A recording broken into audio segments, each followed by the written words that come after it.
pessoal, como eu falei para vocês, os historiadores costumam dividir a Idade Média em Alta Idade Média, ok? Alta Idade Média. Aqui, botar para vocês aqui, bonitinho. Vou botar aqui, tá? Alta Idade Média, que vai mais ou menos do século V ao século X a.C., né? Vocês precisam que a gente rememore como se conta. Depois de Cristo é uma ordem crescente, tá? Então, se eu falo do século X, ele começou lá em 901, esse século X, e vem subindo.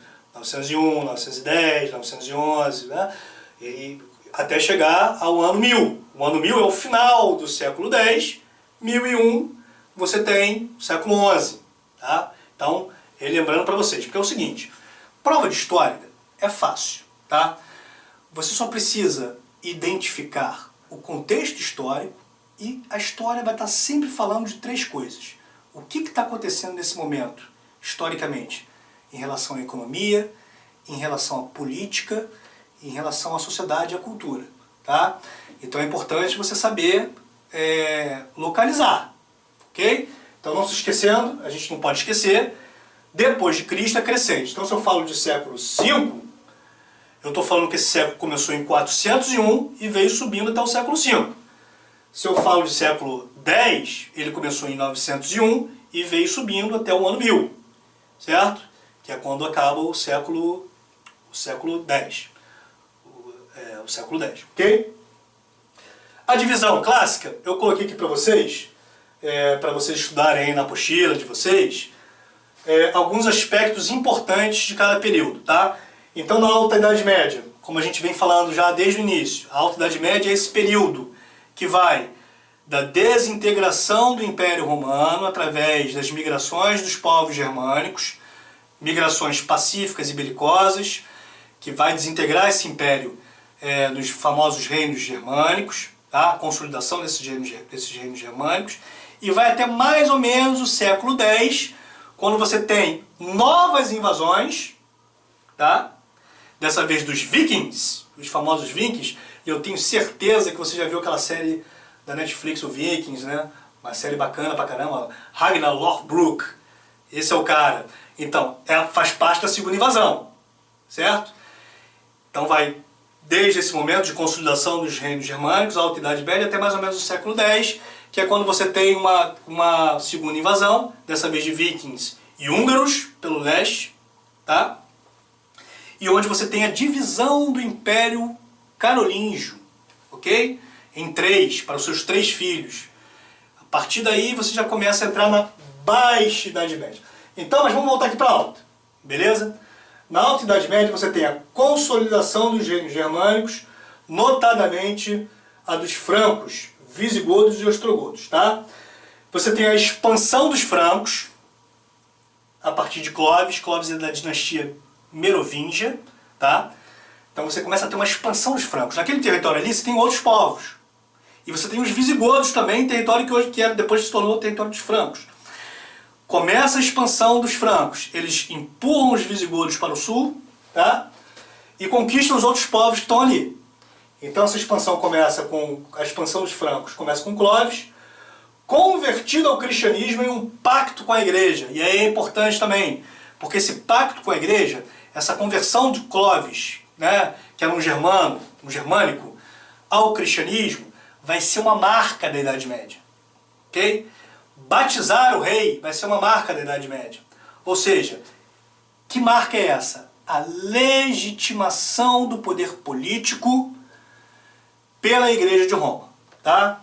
Isso é importante vocês também frisarem, está aqui em negrito para vocês. Então, a partir da conversão de Clovis, você tem uma marca na Idade Média, uma marca na sociedade feudal, que é a legitimação do poder político pela Igreja de Roma. Aí você tem o batizado dos reis, né? Você tem a coroação, né? Tudo mais. O apogeu dos francos é com o imperador Carlos Magno, tá? E a principal questão aí, importante, né?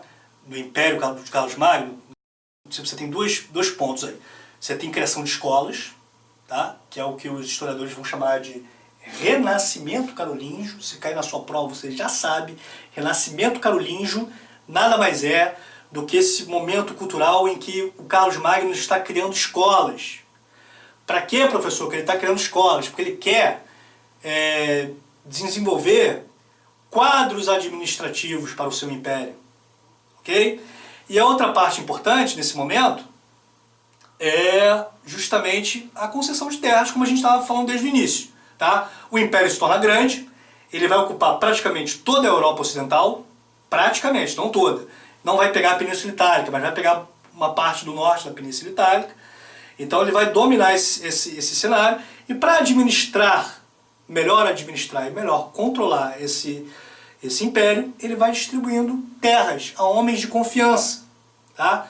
Foi lá o que eu disse para vocês, condados, vai distribuindo condados aos condes. Os condes, depois eles podem também usar administradores, os viscondes, vai estabelecendo marcas, que é na fronteira, para os marqueses, ele vai concedendo terras. Essas terras vão se tornando autossuficientes, elas são autossuficientes. A ideia é essa. A ideia é que o cara controle para o imperador aquele pedaço. Ok? Vão se transformando em feudos. Então você tem o apogeu dos francos com Carlos Magno, criação de escolas, o chamado Renascimento Carolíngio, concessão de terras para melhor administrar o império, tá? Embrião do feudalismo, a sociedade feudal. Tá? E lá no finalzinho você tem a divisão do Império Carolíngio e novas invasões belicosas. A dos vikings, as dos húngaros pelo leste, e eu esqueci, a dos muçulmanos pelo sul. Vale lembrar, os muçulmanos vão dominar, eles vão conquistar o reino visigodo. Tá? Os muçulmanos estão onde hoje é Portugal e Espanha, mais Espanha até, desde o século VII. Ok? Que eles chegam ali e conquistam, mais ou menos a partir do século VII, você já tem ali os muçulmanos. Tá? Então, a divisão do Império Carolíngio em três, para os seus 3 filhos, o Lotário, que vai ficar com uma parte do território que vai ser chamado de Sacro Império Romano Germânico, ele é o filho mais velho. Você tem Carlos o Calvo, vai ficar com a parte que hoje nós conhecemos, hoje tem a França, chamada de França Ocidental, tá? E Luís o Germânico, que vai ficar lá com a França Oriental, tá? Onde hoje você tem a Alemanha e outros povos, e outros países, ok? E temos também aqui, deixa eu vir para cá, que eu acho que melhor para vocês aí, né? A Baixa Idade Média, tá? A Baixa Idade Média, ela vai mais ou menos do século XI, lembrando, né? 1001, certo? 1002, 1003, 1010, certo?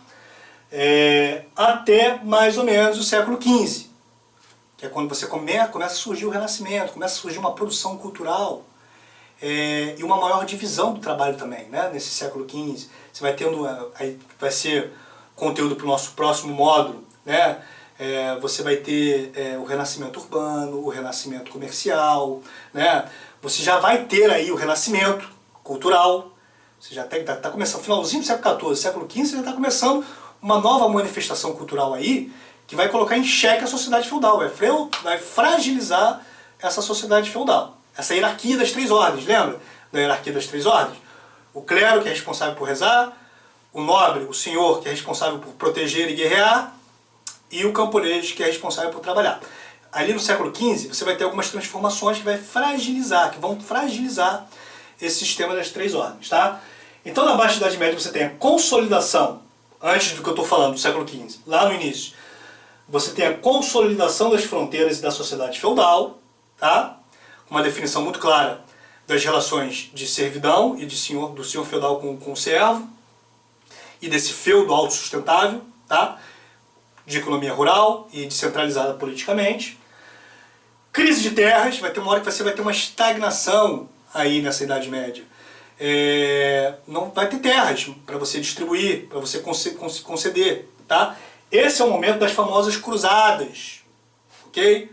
Então você tem aí crise de terras e a Guerra Santa, um movimento das cruzadas rumo à Terra Santa, tá? Rumo a Jerusalém. renascimento comercial e urbano, também é uma característica dessa Baixa Idade Média. Uma maior divisão do trabalho, que fragiliza o sistema feudal das três ordens. Você vai ter a peste negra, que vai dizimar a sociedade europeia, né? Vai dizimar a sociedade medieval, vai matar muita gente, tá?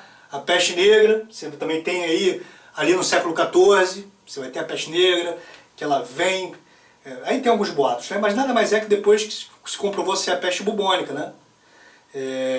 Então, pelas pulgas e não pelos ratos, como se acreditava, certo?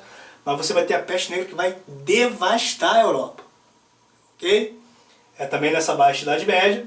E lá no século XV, como eu acabei de comentar com vocês, começa a manifestação artística e científica, né? Que mudaria as mentalidades e faria a transição da Idade Média para a Idade Moderna.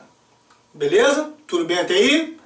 Alguma dúvida, já sabe, se já anotaram o meu e-mail, podem mandar um e-mail para mim sem problema nenhum. Se eu não responder na mesma hora, se eu não responder no mesmo dia, com certeza no próximo dia você pode olhar lá o seu e-mail que vai estar respondido. Beleza? Então vamos dar sequência. Tá? Galera, deixa eu apagar isso aqui, né? Isso aqui ficou aqui, galera, olha só. Chegando ao nosso momento, né? O momento final da nossa aula aí, tá? Características da sociedade feudal, que nada mais é tudo isso que a gente tem falado. Então, quando eu dei a base para vocês da Idade Média, eu já fui falando dessa construção, dessa sociedade feudal. O que é a sociedade feudal? Né? O que é o feudo? O feudo é exatamente aquilo que a gente estava conversando aqui. São unidades autossuficientes, ok? Os feudos surgem a partir daquelas concessões de terra, que eu falei para vocês, do imperador Carlos Magno, para melhor administrar e para melhor administrar o seu reino mesmo, né? Para melhor controlar o seu reino. Começa dali, o imperador Carlos Magno, tá? E a partir da segunda onda de invasões, você vai ocorrendo um movimento maior de interiorização. Galera, o que acontece? O imperador não tem condições de garantir segurança para essa gente, tá? Então essa galera vai se interiorizando cada vez mais, ok?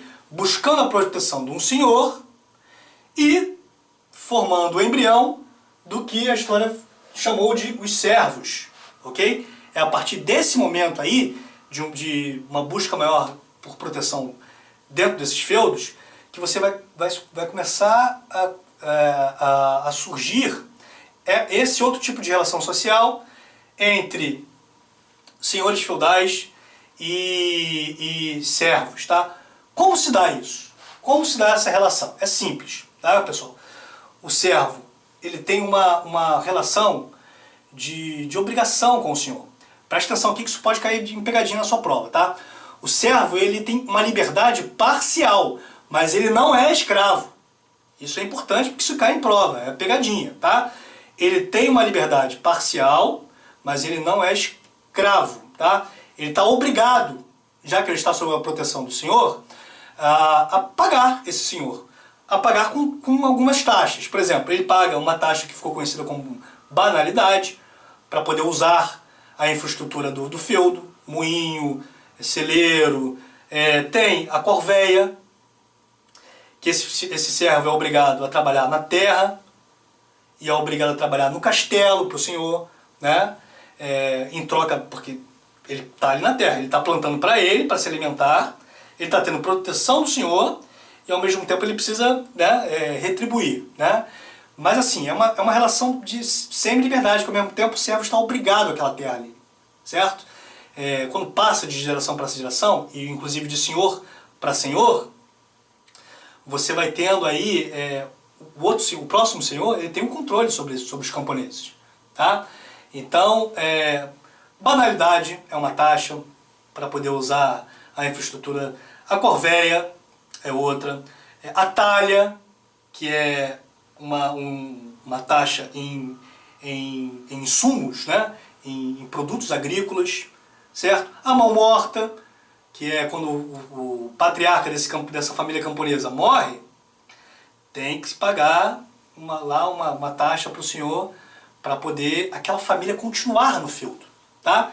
Então é a partir desse momento, das segundas invasões, da divisão desse Império Carolíngio, dessa autossustentabilidade desses feudos e que as populações vão se interiorizando cada vez mais, já vinham se interiorizando lá no final do Império Romano, mas nesse momento é maior ainda, porque existe uma incapacidade do imperador de dar proteção para essa gente. Então eles vão se interiorizando, vão buscando proteção nas terras com os senhores feudais, que são os guerreiros, e aí vai se estabelecendo essa relação de senhor feudal com servos. O servo está na terra do senhor, pode trabalhar a terra para o seu próprio alimento, mas tem que pagar, tá? Pagar ao senhor, e é uma relação aí de semi-liberdade. Existe uma obrigação do camponês aí em se manter na terra. Mas veja, não é escravidão.